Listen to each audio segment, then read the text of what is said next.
Isang mapagpalang araw ng Biyernes, December 13, 2024 sa iyo kabayan.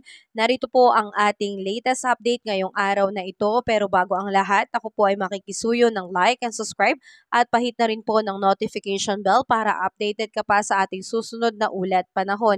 Kabayan, isang potensyal na sama ng panahon o LPA po ang posibleng mabuo sa silangan ng Mindanao sa darating po na weekend at kalauunay po ipapasok po ito ng Philippine Area of Responsibility at posibleng maging bagyo in next week po yan kasabay ng pagsisimula ng simbang gabi. Sa ngayon ay hindi pa malinaw kung saan ito direktang tatama, ngunit posible nitong maapektuhan ang mga lugar dito sa may Mindanao, Visayas at Southern Luzon na posibleng magdulot ng masungit na lagay ng panahon sa mga susunod na linggo. So yan po yung posibleng mangyari kabayan at posibleng magbago ito at patuloy na ating itong babantayan sa mga susunod pang araw kabayan. Pero ngayong araw na ito, December 13, asahan pa rin po natin ang epekto ng iba't ibang weather system natin kabayan. Narito pa rin po ang epekto nitong ITCC lalo na po sa may area ng Mindanao at Palawan na magdudulot po ng maulap na kalangitan na may kalat-kalat na pag-ulan na may kasamang kulog at kidlat. At ito naman pong easterlies kabayan ay nagdudulot naman po ng maulap na kalangitan at kalat-kalat na pag-ulan na may kasamang kulog at kidlatlin dito sa may Bicol region at Quezon. So ingat tayo dyan kabayan. At ito naman pong northeast monsoon o hanging amihan ay patuloy pong nakakaapekto dito sa may Cagayan Valley, Apayao, Kalinga, Mountain Province at Ifugao. So asahan ang maulap na kalangitan na may kasamang pag-ulan. At ito naman pong northeast monsoon ay patuloy pa rin pong nakakaapekto sa may Ilocos region, the rest of Cordillera Administrative Region kasama ang Central Luzon. Asahan ang pagkakaroon ng partly cloudy to cloudy skies with isolated light rains o pag-ambon lamang kaya wala po itong significant impact.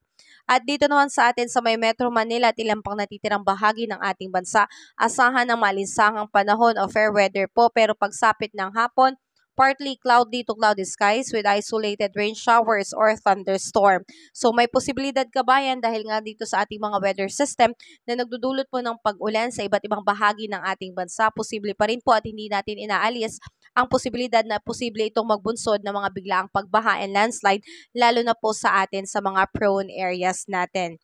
And speaking of that kabayan, dagdag pa dyan, inaasahan din po ng ating air temperature ngayong araw na ito dito po sa Lawag ay aabot po ng 32 degrees Celsius, Baguio 24 degrees Celsius, Metro Manila 31 degrees Celsius, Tagaytay 29 degrees Celsius, Tuguegarao 29 degrees Celsius at sa Legazpi ay 31 degrees Celsius.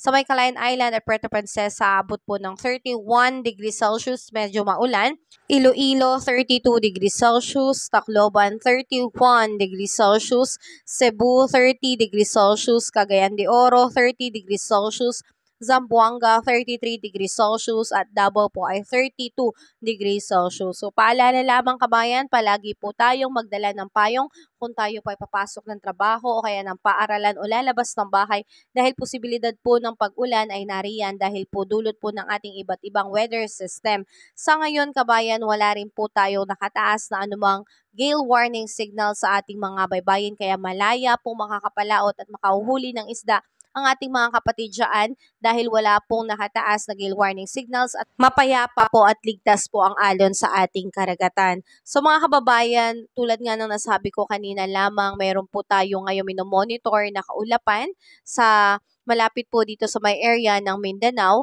at yan po yung binabantayan natin kung ano man po ang maging development nito. So sa ngayon kabayan, patuloy pa kitang i-update sa ating ulat panahon pero tulad nga ng binanggit ko, kapag ito pong bagyo na to ay nabuo at pumasok po sa ating Philippine Area of Responsibility, ito po ay magkakaroon ng local name na Bagyong Kerubin. So yan po yung inaantabayanan natin dahil posible po itong sumabay sa pagsapit din po ng simbang gabi. So tayo po ay mag-antabay sa anumang susunod na update dito sa binabantayan nating sama ng panahon. Sa ngayon kabayan, patuloy pa rin po tayong mag-antabay at pasuyo po ng like and subscribe at pahit na rin po ng notification bell para updated ka po sa ating susunod na ulat panahon. Salamat at ingat kabayan. God bless po sa lahat.